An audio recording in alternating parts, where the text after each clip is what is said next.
Hello students, good morning. पहले सभी को दशहरे की बहुत बहुत शुभकामनाएं। आज हम दशहरे की छुट्टी के बाद 11वीं क्लास का 11 चैप्टर बायोलॉजी का शुरू करेंगे, जिसका नाम है पादप जल संबंध। कुछ किताबों में इसे पोषण की पौधों में स्थानांतरण नाम से भी दिया गया है। पौधों में स्थानांतरण।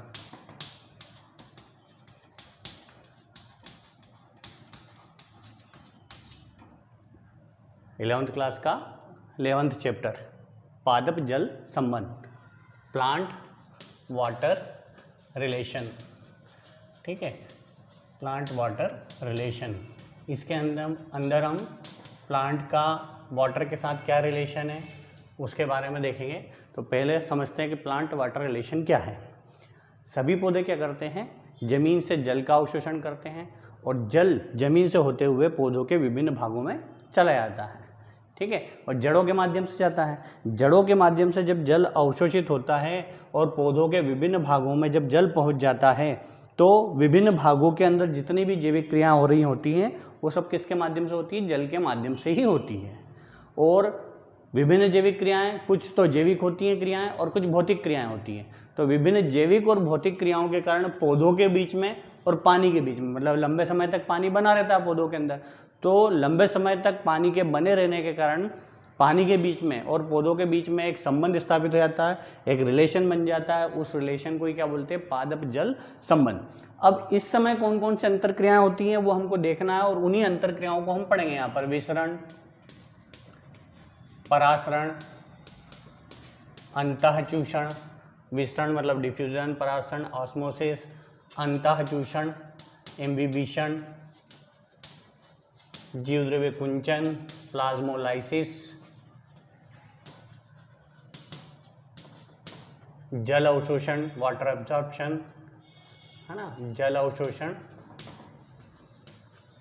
रसारोहण एसेंट ऑफ सेप, वाष्पोत्सर्जन,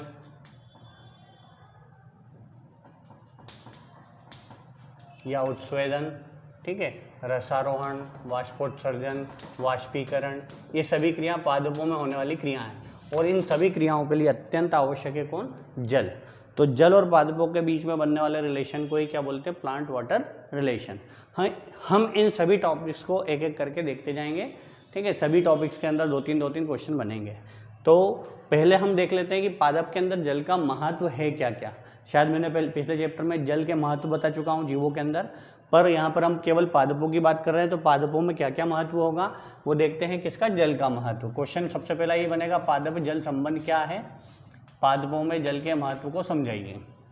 तो पहला महत्व याद रखना कि पादपों के शरीर का जो जीव द्रव्य है, उस जीव द्रव्य का निर्माण जो है 60 से 90% जीव द्रव्य का निर्माण किसके द्वारा होता है, जल के द्वारा ही होता है। और अगर जल की मात्रा कम हो जाए या अनुपस्थित हो जाए तो जीव के अंदर, पादप के अंदर किसी भी प्रकार की जैविक क्रिया संपन्न नहीं हो पाएंगी। किसके कारण, जल की अनुपस्थिति में जीव द्रव्य नहीं बनेगा और जीव द्रव्य नहीं बनेगा तो जैविक क्रिया भी संपन्न नहीं हो पाएंगी। पहली चीज याद रख लेना अच्छे से।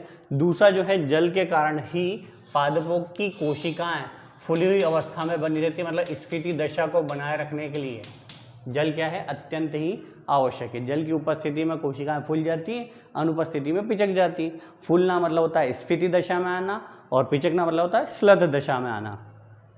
तीसरा जो है, पादप के शरीर के ताप नियमन में भी जल अत्यंत ही आवश्यक तत्व है। बिना जल के इसका ताप का नियंत्रण नहीं होगा। चौथा याद रख लेना, शब्द कुछ शब्दों से याद रख लेना। पहला शब्द जीव द्रव्य। जीव द्रव्य के निर्माण में जल अत्यंत महत्वपूर्ण है। ठीक है, 60 से 90% जीव द्रव्य काय का बना होता है, जल का। दूसरा स्फीति दशा। स्फीति दशा में क्या है कि जल के द्वारा ही पौधों की कोशिकाएं स्फीति दशा में बनी रहती हैं। अगर जल अनुपस्थित हो जाएगा तो कोशिकाएं क्या हो जाएंगी, श्लथ दशा में आ जाएंगी। फिर ताप का नियमन भी काय के द्वारा हो रहा है, जल के द्वारा ही हो रहा है। अगला याद रखना, अंकुरण। किसका अंकुरण, चाहे बीज का अंकुरण हो, चाहे फूल का अंकुरण हो, चाहे फल का अंकुरण हो, किसी भी पदार्थ का, किसी भी अंग का अंकुरण के लिए क्या अत्यंत आवश्यक है, जल का होना अत्यंत आवश्यक है। तो जल के माध्यम से ही विभिन्न अंगों का क्या होगा, अंकुरण, खासकर फल का और बीज का अंकुरण। अगला शब्द याद रखना, अंकुरण के बाद पौधों के अंदर जो प्रमुख क्रियाएं हो रही हैं वो कौन कौन सी हैं। तो प्रकाश संश्लेषण आपने सभी बचपन से सुनते आ रहे हो। प्रकाश संश्लेषण क्या है? बिना जल के प्रकाश संश्लेषण की क्रिया संभव नहीं है, क्योंकि CO2 और जल मिलकर ही भोज्य पदार्थ का निर्माण करते हैं। श्वसन, बिना जल के ये भी क्रिया संभव नहीं है, श्वसन की क्रिया, ठीक है। प्रकाश संश्लेषण, श्वसन, और इसके अलावा वाष्पोत्सर्जन। वाष्पोत्सर्जन क्या होता है? पत्तियों से पानी का वाष्प के रूप में निकलना, क्या कहलाता है? वाष्पोत्सर्जन कहलाता है, अतिरिक्त पानी का। तो ये तीनों क्रिया भी पादपों के अंदर किसके द्वारा होती है? जल के द्वारा ही संपन्न हो सकती हैं। अगला याद रखना, वृद्धि व विकास। वृद्धि व विकास, बिना जल के किसी भी जीव के शरीर की वृद्धि या कोशिका के शरीर की वृद्धि नहीं हो सकती, और वृद्धि नहीं होगी तो विकास भी नहीं होगा। ये सब क्या है? पादप के अंदर जल के महत्व। 5-6 महत्व भी बताए हैं, एग्जाम में 10-20 नहीं पूछते हैं, कभी भी 5 महत्व पूछे जाते हैं, तो मैंने 6 महत्व बता दिए। तो अभी पहला क्वेश्चन बनेगा हमारा, पादप जल संबंध क्या है? जल के पादपों में महत्व बताइए। अब अगला टॉपिक आता है विसरण। अगला टॉपिक क्या आता है? विसरण या डिफ्यूजन। डिफ्यूजन। अब विसरण क्या है? ठोस, द्रव अथवा गैस के अणु या आयनों का, याद रखना, किसी का भी, तीनों में से कोई भी हो सकता है। ठोस भी हो सकता है, द्रव भी हो सकता है, और गैस भी हो सकता है। ठोस, द्रव और गैस के अणु या आयनों का, किस किस का? अणु या उसके आयंस का। ठोस, द्रव और गैस के अणु या आयंस का कहां से कहां की ओर, याद रखना, उच्च सांद्रता से निम्न सांद्रता की ओर गमन, अधिक सांद्रता से कहां की ओर? कम सांद्रता की ओर गमन विसरण या डिफ्यूजन कहलाता है। और जब ये क्रिया होती है, विसरण की क्रिया, तो इस क्रिया के फलस्वरूप एक दाब उत्पन्न होता है, जिसको विसरण दाब या डिफ्यूजन प्रेशर कहा जाता है, ठीक है। इस क्रिया के फलस्वरूप उत्पन्न होने वाले दाब को क्या बोलते हैं? DP या डिफ्यूजन प्रेशर कहा जाता है। बात समझ में आ गई सभी को? अब ठोस, द्रव, गैस में से ध्यान रखना कि जिस पदार्थ के अणुओं के बीच आपसी आकर्षण बल कम होता है, उनके अंदर विसरण की दर अधिक होगी। जैसे ठोस है, ठोस के अणु आपस में बहुत दृढ़ता से पास पास जुड़े रहते हैं, तो इनके बीच में आकर्षण बल क्या है? ज़्यादा है, तो इनके अंदर आकर्षण बल अधिक है, इस कारण इनमें विसरण की दर बहुत ही कम होगी। ये ठोस की बात करें। अगर द्रव की बात करें हम, किसी भी द्रव की, तो द्रव के अणुओं के बीच में आकर्षण बल क्या होता है? इसकी अपेक्षा क्या होता है? कम होता है। किसकी अपेक्षा? आकर्षण बल अधिक होता है ठोस की अपेक्षा, किसमें? द्रव में अधिक। तो द्रव में आकर्षण बल अधिक होता है, आपसी में मजबूती से बंधे रहते हैं, तो दूर करने के चांसेस कम होते हैं, इसलिए इनकी विसरण की दर इनसे थोड़ी सी अधिक होती है। परंतु गैस की बात करें, गैस के अणुओं के बीच में आपस में आकर्षण बल सबसे कम होता है। मैंने उल्टा बोल दिया, इनके बीच में आकर्षण बल अधिक होता है, दृढ़ता से जुड़े रहते हैं, इसलिए विसरण इनकी धीमी गति से होता है या ना के बराबर होता है। अब इनके अणु जो है आपस में कम बल के साथ जुड़े रहते हैं, आकर्षण बल कम रहता है किसके? द्रव के अणुओं का, इसलिए इसमें विसरण की दर इसकी अपेक्षा थोड़ी सी ज्यादा रहती है। और गैस के अणुओं में क्या होता है? आकर्षण बल अत्यंत ही कम होता है, और आकर्षण बल की कमी के कारण इसके अणु आपस में एक दूसरे से क्या दृढ़ता से जुड़े नहीं होते हैं, इसलिए विसरण ज्यादा तीव्रता से होता है। मतलब होता तो तीनों में, पर सबसे ज्यादा विसरण किसमें होता है? गैस के अंदर। सबसे कम किसमें होता है? ठोस के अंदर। और मध्यम किसमें होता है? द्रव के अंदर। तो परिभाषा याद रखना है आपको अच्छे से, ठोस, द्रव अथवा गैस के अणु तथा आयनों का उच्च सांद्रता से निम्न सांद्रता की ओर गमन क्या कहलाता है? विसरण कहलाता है। और इस क्रिया के फलस्वरूप एक दाब उत्पन्न होता है, उस दाब को क्या बोला जाता है? विसरण दाब। इसका उदाहरण है, जैसे मान लो इस कोने पर हम अगरबत्ती लगाएंगे, तो अगरबत्ती लगाने पर उसका धुआं तेजी से पूरे कमरे में फैलने लगेगा। अब धुआं जो है गैस है, तो तेजी से विसरण होगा इसमें, ठीक है। अगर मान लो KMnO4 या CuSO4 के टुकड़ों को हम पानी में डाल देते हैं, याद रखना ये उदाहरण दोनों का, एक तो अगरबत्ती वाला उदाहरण, अगरबत्ती का उदाहरण कि किसी भी कोने पर हम अगरबत्ती जलाते हैं तो उसके गैस के अणु तेजी से विस्तृत होकर के पूरे कमरे में फैल जाएंगे, और ये क्रिया तब तक चलती रहती जब तक कि पूरे वातावरण की या पूरे माध्यम की सांद्रता एक जैसी ना हो जाए, ठीक है। दूसरा उदाहरण है KMnO4 या CuSO4, copper sulphate, potassium sulphate, इसको जल में डालेंगे तो इनके टुकड़ों को जल में डालने पर इनमें से रंग निकलने लगता है और वो पूरा पानी का कलर कैसा हो जाता है, एक जैसा हो जाता है। जैसे आप होली के टाइम पे कलर डालते हैं तो उस कलर के दाने रहते हैं, अगर वो पानी में डालोगे तो उस दाने दाने धीरे धीरे क्या हो जाएंगे, गलते जाएंगे और उस दाने में से जो है विस्तृत होने लग जाएंगे उसके अणु तेजी से, और पूरे पानी का कलर थोड़ी देर बाद क्या हो जाएगा, एक समान हो जाएगा। तो ये हो गई हमारी क्या परिभाषा, विस्तरण की परिभाषा उदाहरण सहित। अब विस्तरण को प्रभावित करने वाले कारक देखना है हमको, क्या देखना है, प्रभावित करने वाले कारक।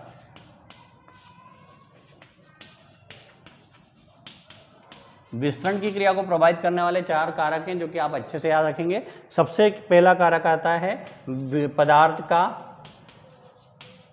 घनत्व।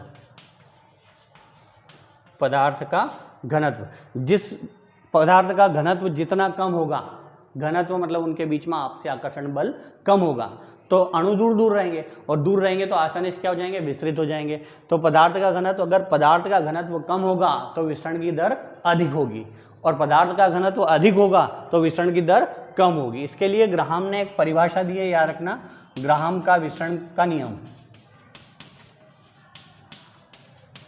पदार्थ का घनत्व कम होने पर विस्तरण की दर अधिक होगी, पदार्थ का घनत्व अधिक होने पर विस्तरण की दर कम होगी। इसके लिए ग्राहम ने एक नियम दिया है, ग्राहम का विस्तरण नियम याद रखना अच्छे से सभी जने। ग्राहम का विस्तरण क्या है, पदार्थों के अणुओं की विस्तरण की दर उनके घनत्व के वर्गमूल के विलोमानुपाती या व्युत्क्रमानुपाती होती है। विलोमानुपाती मतलब होता है कि विपरीत है। क्या बता रहा है, पदार्थों के अणुओं की विस्तरण की दर, किसी भी पदार्थ के अणु के विस्तरण की दर उसके घनत्व पर निर्भर करती है, उसके घनत्व के वर्गमूल के विपरीत। तो इसके सूत्र क्या होगा, स्मॉल r मतलब दर, रेट बराबर 1/√d। तो दर किस पर डिपेंड कर रही है, उसके घनत्व के वर्गमूल के विलोमानुपाती। ये चिन्ह है विलोमानुपाती या व्युत्क्रमानुपाती का, ठीक है, ये सूत्र लिखना है आपको, है ना। तो पहला आएगा पदार्थ का घनत्व। विस्तरण की क्रिया को प्रभावित करने वाला सबसे महत्वपूर्ण कारक है पदार्थ का घनत्व। पदार्थ का घनत्व जितना कम होगा विस्तरण की दर उतनी ही अधिक होगी, मतलब विलोम है, घनत्व कम है, इसका विपरीत क्रिया होगी, मतलब कि विस्तरण की दर अधिक होगी, और अगर घनत्व अधिक है तो विस्तरण की दर क्या हो जाएगी, कम हो जाएगी। ये ग्राहम का नियम भी अच्छे से याद रखना, पदार्थ के अणुओं की विस्तरण की दर उसके घनत्व के वर्गमूल के विलोमानुपाती या व्युत्क्रमानुपाती होती है, ठीक है। पहला हो गया ये घनत्व। दूसरा पॉइंट याद रखना आपको, दाब प्रवणता। दाब प्रवणता, पदार्थ की दाब प्रवणता। दाब प्रवणता का अर्थ समझना कि अगर पदार्थ इस तरफ विस्तरण कर रहा है और इस तरफ दाब लग रहा है तो दाब के कारण क्या होगा, विस्तरण की दर इधर ही होगी। ऐसा नहीं होगा कि दाब इस तरफ लग रहा है और विस्तरण इस तरफ होगा, तो दाब प्रवणता की ओर तेजी से विस्तरण होगा। जैसे एक सामान्य एग्जाम्पल है, उसको लिखना मत। हम साइकिल चलाते हैं तो जब घाटी आती है तो घाटी चलाते समय साइकिल में ताकत लगती है, क्योंकि वहां पर क्या दाब प्रवणता इधर की ओर है और हम विपरीत दिशा में चला रहे हैं। अगर उधर से आएंगे तो तेजी से हम लुढ़क जाएंगे। क्यों होगा ऐसा, क्योंकि उधर से दाब लग रहा है और हम भी उसी दिशा में जा रहे हैं। तो जिधर दाब प्रवणता का मान अधिक होगा विस्तरण की दर उस दिशा में अधिक होगी। फिर तीसरा याद रखना, दाब प्रवणता के बाद अगला है माध्यम का घनत्व।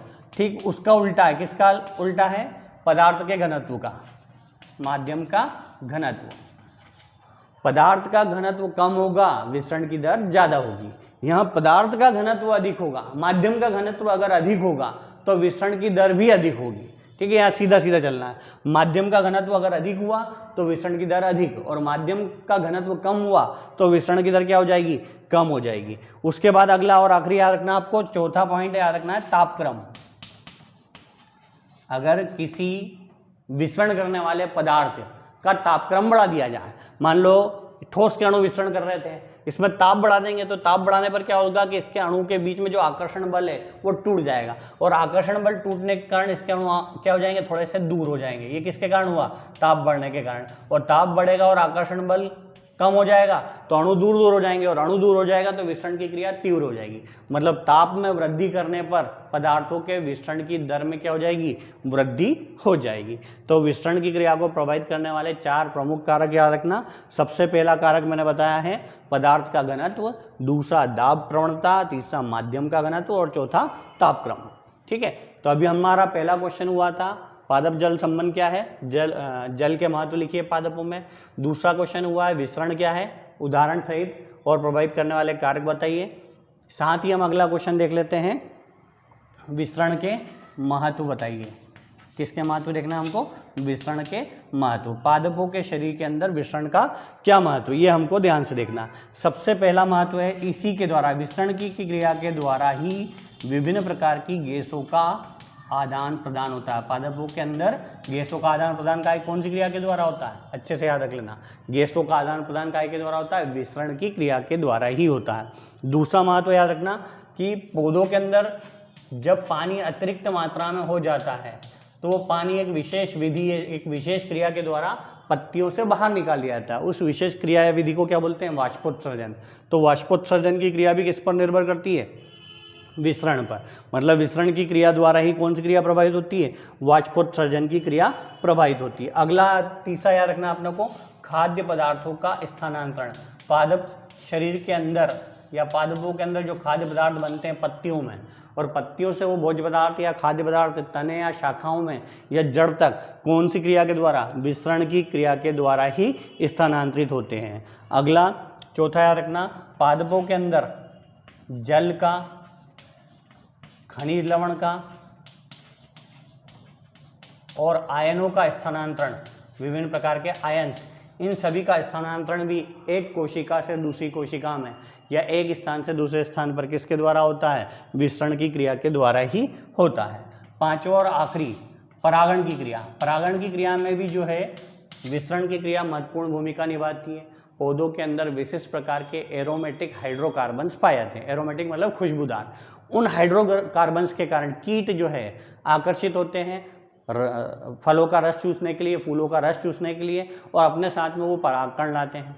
परागकण साथ में लाएंगे तो कौन सी क्रिया संपन्न होगी, परागण की क्रिया संपन्न होगी। तो परागण की क्रिया में भी किसका महत्व है, विसरण का महत्व है। तो ये 5 महत्व दे दिए हमने काय के, विसरण की क्रिया के महत्व पादपों के अंदर।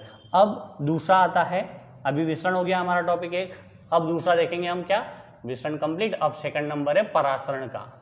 किसका, परासरण या ऑस्मोसिस। अब इसमें हम परासरण क्या है, कितने प्रकार का होता है, उसके प्रकारों में अंतर और पादपों में परासरण के महत्व, ये सब चीज़ें एक साथ हम देखेंगे। और उसके बाद फिर विसरण और परासरण दोनों में अंतर भी देख लेंगे। तो परासरण क्या है, ठीक है। विसरण में क्या हुआ था, ठोस द्रव अथवा गैस के अणुओं का उच्च सांद्रता से निम्न सांद्रता की ओर गमन हुआ था, तो उसको बोल दिया था विसरण। अब यहाँ पर याद रखना, विलायक या जल के अणुओं का, विलायक या जल के अणुओं का निम्न सांद्रता से कहां की ओर, उच्च सांद्रता की ओर गमन। निम्न से कहां, उच्च सांद्रता की ओर। सांद्रता मतलब गाढ़ापन, कम गाढ़ापन से अधिक गाढ़ापन। परासरण क्या है, ऑस्मोसिस क्या है, ऑस्मोसिस। तो परासरण वह क्रिया जिसमें जल या विलायक के अणु कहां से कहां की ओर, निम्न सांद्रता से कहां की ओर, उच्च सांद्रता की ओर गमन करते हैं, क्या कहलाता है, परासरण कहलाता है। जैसे मान लो 2 विलयन ले लिए, ठीक है। जब 2 विलयन लिए, एक तो निम्न सांद्रता वाला विलयन और एक उच्च सांद्रता वाला विलयन, ये यहाँ पर भी विलयन है, ठीक है, निम्न सांद्रता वाला विलयन, और ये उच्च सांद्रता वाला विलयन है। जब 2 विलयनों को एक दूसरे से पृथक किया जाए, और पृथक कैसे करेंगे, ध्यान रखना, अर्धपारगम्य झिल्ली, अर्धपारगम्य झिल्ली, सेमी परमिएबल मेम्ब्रेन, जिससे होकर के विलायक के अणु तो आर पार जा सकते हैं, परंतु विलय के अणु आर पार नहीं जा सकेंगे। तो जब 2 भिन्न सांद्रता वाले विलयन को लिया, एक तो निम्न सांद्रता वाले विलयन और उच्च सांद्रता वाले विलयन को लेकर के उसमें बीच में क्या रख दी, अर्धपारगम्य झिल्ली से उसको पृथक कर दिया। तो पृथक करने पर क्या होगा, विलायक या जल के अणु कहाँ से निम्न सांद्रता से कहाँ की ओर गमन करेंगे, उच्च सांद्रता की ओर गमन करेंगे। तो विलायक या जल के अणुओं का निम्न सांद्रता से उच्च सांद्रता की ओर गमन परासरण या ऑस्मोसिस कहलाता है। उदाहरण जैसे ये एक आलू है, इस आलू पर हम प्रयोग करके देखते हैं। इस आलू को अंदर से कुतर के काट लिया, पूरा छील करके अंदर से खोखला कर दिया। जब इस आलू को खोखला कर दिया और इसके अंदर शर्करा का घोल भर दिया, बहुत सारे एग्जाम्पल है पर सबसे सरल एग्जाम्पल यही है कि आलू को अंदर से खोखला कर दिया, उसके अंदर क्या भर दिया, शर्करा का घोल। ठीक है, इसके अंदर शर्करा का घोल, और इस पूरे के पूरे आलू को जल से भरे बीकर में डुबो दिया। काय के अंदर, जल से भरे बीकर में। अब जल की सांद्रता जो है वो क्या है, निम्न है। ठीक है, जल की सांद्रता निम्न है और शक्कर के घोल की सांद्रता क्या है, उच्च है। कम सांद्रता मतलब पतलापन और गाढ़ेपन से है अंतर, है ना। जहाँ सांद्रता कम है मतलब कि पतलापन ज़्यादा है या गाढ़ापन कम है। यहाँ पर सांद्रता कैसी है, निम्न सांद्रता। सांद्रता के कम होने के कारण यहाँ से जल के अणु कहाँ की ओर प्रवेश करने लगेंगे, अंदर की ओर, आलू के अंदर की ओर। और आलू के चारों ओर ये जो आवरण है, इसकी झिल्ली है, ये किस प्रकार की झिल्ली के समान व्यवहार करेगी, अर्धपारगम्य झिल्ली के समान व्यवहार करती है। ठीक है, फिर से बता देता हूँ, परासरण या ऑस्मोसिस क्या है, जल या विलायक के अणुओं का अर्धपारगम्य झिल्ली द्वारा निम्न सांद्रता से उच्च सांद्रता की ओर गमन। निम्न सांद्रता से कहाँ पर, उच्च सांद्रता की ओर गमन क्या कहलाता है, परासरण कहलाता है। और परासरण की क्रिया में क्या जरूरी है, अर्धपारगम्य झिल्ली आवश्यक है। बिना अर्धपारगम्य झिल्ली के क्रिया संभव नहीं है। उदाहरण बताया, आलू को अंदर से छील करके खोखला करके उसमें शर्करा का घोल भर दिया और पूरे के पूरे आलू को कहाँ, जल से भरे बीकर में रख दिया। अब जल की सांद्रता निम्न है और शक्कर के घोल की सांद्रता उच्च है, इस कारण जल के अणु बाहर से कहाँ जा रहे हैं, अंदर की ओर गमन कर रहे हैं। तो ये हो गया क्या हमारा, परासरण। अब परासरण जो है वो दो प्रकार का है। परासरण के प्रकार देख लेते हैं। पहला आता अंतः परासरण, अंतः परासरण एंड ऑस्मोसिस, एंड ऑस्मोसिस। अंतः मतलब अंदर की ओर, किसका, विलायक के जल के अणुओं का कहाँ से, कोशिका द्रव्य के बाहर से कोशिका द्रव्य के अंदर की ओर गमन। ठीक है, जैसे ये किशमिश है, इस किशमिश को जल के से भरे बीकर में रख दिया है, तो क्या होगा, जल की सांद्रता निम्न है और किशमिश में गाढ़ापन अधिक है, इसकी सांद्रता क्या है, उच्च है। तो जल के अणु बाहर से कहाँ जा रहे हैं, अंदर की ओर, कोशिका के अंदर। तो जब कोशिका के कोशिका द्रव्य की सांद्रता क्या हो, यहाँ पर उच्च है और कोशिका के द्रव के बाहर की सांद्रता निम्न है, तो बाहर से जब अंदर की ओर प्रवेश करेंगे जल के अणु, तो ये कोशिका या किशमिश क्या हो जाएगी, फूल जाएगी। तो किशमिश का फूलना कौन सी क्रिया का उदाहरण है, एंड ऑस्मोसिस या अंतः परासरण। जब जल के अणु या विलायक के अणु बाहरी माध्यम से कहाँ की ओर, अंदर की ओर गति करते हैं, तो इस प्रकार के परासरण को कौन सा परासरण कहा जाता है, अंतः परासरण कहा जाता है। इसके कारण जो है कोशिका कौन सी दशा में आ जाती है, स्फीति दशा में आती, फूल जाती है। दूसरा था बाह्य परासरण, एक्सोऑस्मोसिस या बाह्य परासरण। यहाँ पर क्या होगा, इसमें पानी बाहर से अंदर की ओर गया। अब इसमें क्या होगा, जैसे आरबीसी को, किसको, आरबीसी को, फूली हुई आरबीसी लाल रक्त कणिका को NaCl के घोल में रख देंगे। काय में, NaCl के घोल में रख देंगे, तो अंदर की सांद्रता क्या है, यहाँ पर निम्न है और बाहर की सांद्रता कैसी है, उच्च है। इस कारण क्या होगा, आरबीसी के अंदर से आरबीसी का जल कहाँ की ओर आने लग जाएगा, बाहर की ओर। आरबीसी की जगह पर हम अंगूर भी रख सकते हैं। किसको बोल सकते हैं, अंगूर को। अंगूर को जब NaCl के घोल में रखते हैं तो अंगूर के अंदर का जल कहाँ निकल आता है, बाहर निकल आता है, और ये अंगूर क्या हो जाएगा, पिचक जाएगा। और पिचक जाएगा मतलब कोशिका स्लत दशा में आ जाएगी। ये बाह्य परासरण हो गया। अंतः परासरण बाहरी माध्यम से जल या विलायक के अणुओं का अंदर की ओर जाना अंतः परासरण कहलाता है। उदाहरण मैंने बता दिया है, किशमिश को जल में रखने पर वो फूल जाएगी। दूसरा बाह्य परासरण, तो बाह्य परासरण अंदर से जल या विलायक के अणु का कहाँ की ओर आना, बाहर की ओर आना, बाह्य परासरण कहलाता है। जैसे आरबीसी या अंगूर की को कैसे काय के अंदर NaCl के घोल में रखेंगे तो अंदर से जल कहाँ जाएगा, बाहर की ओर आ जाएगा, तो इसको बोलेंगे बाह्य परासरण। ठीक है, अब इन दोनों में अंतर भी देख लेते हैं कि इन दोनों में अंतः परासरण और बाह्य परासरण में अंतर। अंतः परासरण में हुआ क्या था, अंतः परासरण में क्या है, जल या विलायक के अणु कहाँ की ओर गए थे, अंदर की ओर गमन करते हैं। बाह्य परासरण में जल या विलायक के अणु कहाँ की ओर, बाहर की ओर गमन करते हैं। ठीक है। इसके कारण कोशिका कैसी हो गई थी, स्फीति दशा में आ गई थी। इसके कारण कोशिका कैसी दशा में आ गई, स्लग दशा में आ जाती है। अगला, इसमें कोशिका के कोशिका द्रव्य की सांद्रता क्या थी, उच्च थी, और यहाँ पर कोशिका के कोशिका द्रव्य की सांद्रता क्या है, निम्न है। सबसे पहला पॉइंट याद रखना, सबसे पहले नंबर पे अंतःपराशरण में कहाँ की ओर गए थे, जल या विलायक के अणु अंदर की ओर गए थे, और बाह्य पराशरण में कहाँ आए थे, बाहर की ओर आए थे। ठीक है, पहला अंतर। दूसरा, अंतःपराशरण में दूसरे नंबर पे कौन सी क्रिया हुई थी, पहले नंबर पे तो पदार्थों जल या विलायक के अणु अंदर या बाहर आए गए थे। दूसरे नंबर पे क्या, जब इसके अंदर गए थे तो ये फूल गई थी, और बाहर निकले तो पिचक गई थी। मतलब अंतःपराशरण में कोशिका कौन सी दशा में आती है, स्फीति दशा में। अंतः मतलब अंदर की ओर, जिसके कारण फूल गई थी। और बाह्य पराशरण में कोशिका कौन सी दशा में आ गई, स्लग दशा में। अंतःपराशरण में कोशिका के कोशिका द्रव्य की सांद्रता कैसी रहेगी, उच्च या निम्न, उच्च। क्यों, क्योंकि उच्च रहेगी कि निम्न, कहां से कहां की ओर आएगा, निम्न सांद्रता से उच्च की ओर। मतलब बाहर से अंदर आ रहा है, मतलब अंदर की सांद्रता कैसी है, निम्न, और बाहर की सांद्रता कैसी होगी, उच्च। तो निम्न सांद्रता होगी किसमें, अंतःपराशरण में कोशिका द्रव्य की सांद्रता निम्न होती है, और बाह्य पराशरण में कैसी होती है, उच्च होती है। उदाहरण आखिरी बता देंगे कि किसको, उदाहरण में अंतःपराशरण में क्या उदाहरण रखेंगे, किशमिश को कहां पर रखने पर, जल के घोल में रखने पर वो क्या हो जाती है, फूल जाती है। और बाह्य पराशरण में किसको, आरबीसी को या अंगूर को NaCl के घोल में रखने पर क्या हो जाएगी, वो पिचक जाएगी।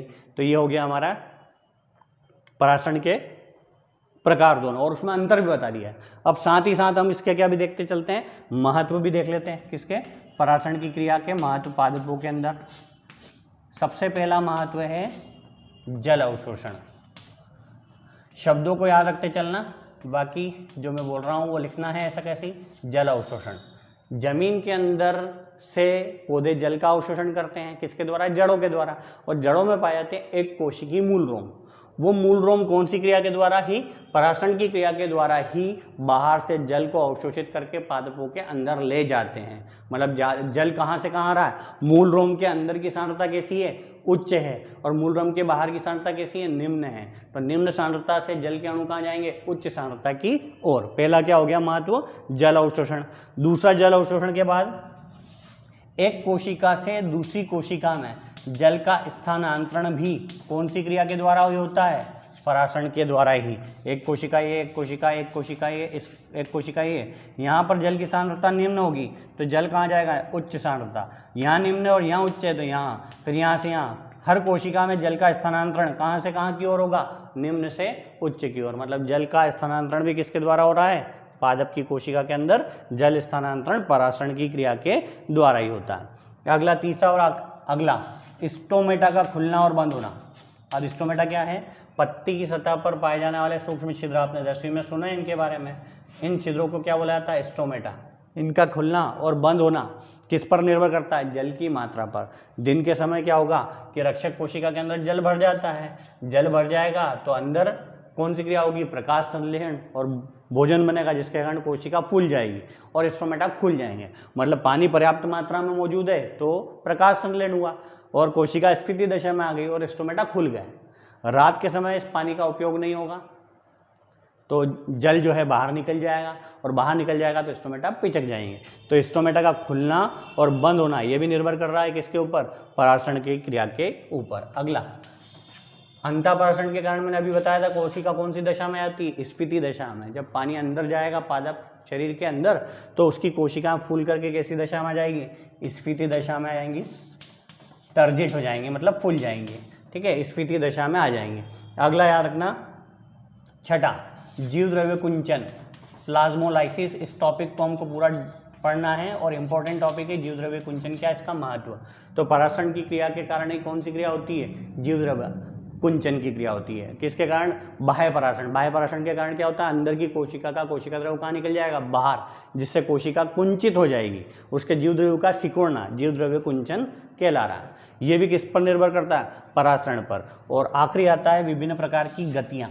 पादप के अंदर, पादप शरीर के अंदर जो विभिन्न प्रकार की गतियाँ हैं वो गतियाँ सब किस पर निर्भर करती है, पराशरण की क्रिया पर ही निर्भर करती है। तो ये हो गया पराशरण के क्या महत्व। पहले हमने देखा है, पहला प्रश्न देखा पादप जल संबंध क्या है, इसके जल के पादपों में महत्व। दूसरा हमने देखा है विसरण क्या है, विसरण को प्रभावित करने वाले कारक। तीसरा हमने देखा विसरण के महत्व। चौथा देखा हमने परासरण क्या है, कितने प्रकार का होता है। पांचवा या इसको साथ में जोड़ देना, भले परासरण के पादपों में महत्व लिखिए। अब आखिरी क्वेश्चन देख लेते हैं आज का हमारा। हमने दो टॉपिक पढ़े मुख्य रूप से, एक तो विसरण और एक परासरण। तो अब इन दोनों में अंतर, महत्वपूर्ण क्वेश्चन है सबसे, विसरण और परासरण में अंतर। 5-6 शब्द बताऊंगा, उन शब्दों को याद रख लोगे, अंतर आपको आसानी से समझ में आ जाएगा। ठीक है, किस किस में अंतर देखेंगे अपन, विसरण और परासरण में अंतर, डिफ्यूजन और ऑस्मोसिस में difference between diffusion and osmosis. अंतर में सबसे पहले हम लिखेंगे नंबर, पहला शब्द याद रखना परिभाषा। परिभाषा मैंने बता चुका हूँ, विसरण की क्या है, ठोस, द्रव अथवा गैस के अणु या आयनों का कहाँ से कहाँ की ओर उच्च सांद्रता से निम्न सांद्रता की ओर गमन क्या कहलाता है, विसरण कहलाता है। और यहाँ पर क्या बताया, केवल विलायक या जल के अणुओं का निम्न सांद्रता से उच्च सांद्रता वाले घोल की ओर विस्तृत होना क्या कहलाता है, परासरण कहलाता है। तो पहले नंबर पे तो आपको क्या याद रखना, परिभाषा याद रखना। दूसरे नंबर पे ये शब्द याद रखना, झिल्ली। बताओ जोया पठान जल्दी से, जोया मंसूरी की झिल्ली कौन सी वाली क्रिया के लिए आवश्यक होगी। ठीक है, थोड़ी देर बाद बताता हूँ, जोया को उत्तर दे लेने दो, तब तक मैं तीसरा पॉइंट बताता हूँ। ठीक है, विसरण की क्रिया में क्या होगा, तीसरे नंबर पे आपको याद रखना है माध्यम। कौन से माध्यम में होती है क्रिया, विसरण की क्रिया तीनों माध्यम में होती है, मतलब ठोस में भी होती है, द्रव में भी होती है और गैस में भी होती है। परंतु परासरण की क्रिया केवल किस में होती है, जल या विलायक के अणुओं में ही होती है, जल या विलायक के अणुओं के बीच में होती है। ठीक है, हाँ जो है झिल्ली बता दी हमने, शाबाश। झिल्ली जो है कौन सी, परासरण की क्रिया में झिल्ली की आवश्यकता होती है, कौन सी झिल्ली की आवश्यकता होती है, अर्ध पारगम्य झिल्ली, जिसको चयनात्मक पारगम्य झिल्ली कहा जाता है। अगला, विसरण की क्रिया कब तक चलती है, यहाँ अगरबत्ती लगाई, धुआं तब तक पूरे कमरे में फैलेगा जब तक कि पूरे कमरे की सांद्रता कैसी ना हो जाए, एक समान। तो अगला शब्द याद रखना, एक समान। विसरण की क्रिया तब तक चलती है जब तक कि संपूर्ण माध्यम की सांद्रता कैसी ना हो जाए, एक समान ना हो जाए, और इस क्रिया में ऐसा नहीं होता है। अगला, परासरण में देखा था कभी कोशिका तो स्फीति दशा में आ गई थी और कभी कोशिका कौन सी दशा में आ गई थी, स्लग दशा में। मतलब कोशिका की दशा परिवर्तन कौन सी क्रिया के कारण होती है, परासरण की क्रिया के कारण। कभी कोशिका स्फीति दशा में आती है, जब एंडोऑस्मोसिस होता है, अंतःपरासरण होता है तो कोशिका फूल जाती है। एक्सोऑस्मोसिस होता है, बाह्य परासरण होता है तो कोशिका पिचक जाती है। यहाँ पर अपन ने ऐसा कुछ भी नहीं देखा था, मतलब इस क्रिया में दशा परिवर्तित नहीं होती, कोशिका की दशा में परिवर्तन नहीं होता है। और इस क्रिया में क्या है, कोशिका कभी स्फीति दशा में आती है, कभी स्लग दशा में आती है। तो ये दो टॉपिक हुए हमारे, परासरण और विसरण। इसके आगे हम अगले टॉपिक जो है अंतःचूषण, जीवद्रव्य कुंचन और एक एक करके सारे टॉपिक देखते जाएंगे। Okay madam, thank you.